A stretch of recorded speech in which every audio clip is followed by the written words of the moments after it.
আজ সকালেও আমি মুড়ি খাওয়ার বড়া করে নিয়েছিলাম। তো প্রতিদিনই কিছু না কিছু করতেই হয় মুড়ি খাওয়ার জন্য। বেশিরভাগ দিন মুড়ি খেতেই ভালো লাগছে এখন বর্ষাতে গরম গরম ভাজা দিয়ে। তো বড়া করে নেওয়া হয়ে গেলে কিছু শসা কাটিয়ে নিলাম। আর আমি নানা রকম করি, ফুলুরিও করি, বেগনি পেঁয়াজে নানা রকম করি। তো আজকে বড়া করেছিলাম। তো বড়া হয়ে গেলে তারপরে আমি চলে এলাম টেবিলে। আজকে প্রথমেই খেয়ে নিয়েছিলাম মুড়িটা একাই।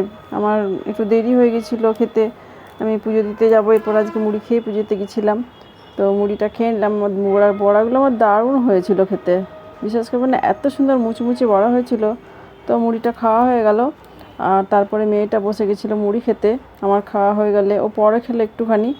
তারপরে মুড়িটা খাওয়া হয়ে গেলে আমি চলে গেলাম আমার আর বাকি কাজ করতে। আর এই যখন মেয়েটা বসে পড়েছিল খেতে, তো মেয়েটা নিজেই মুড়ি নিয়ে নিয়েছিল আজকে।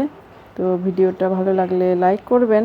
থ্যাংক ইউ ভিডিওটা দেখার জন্য।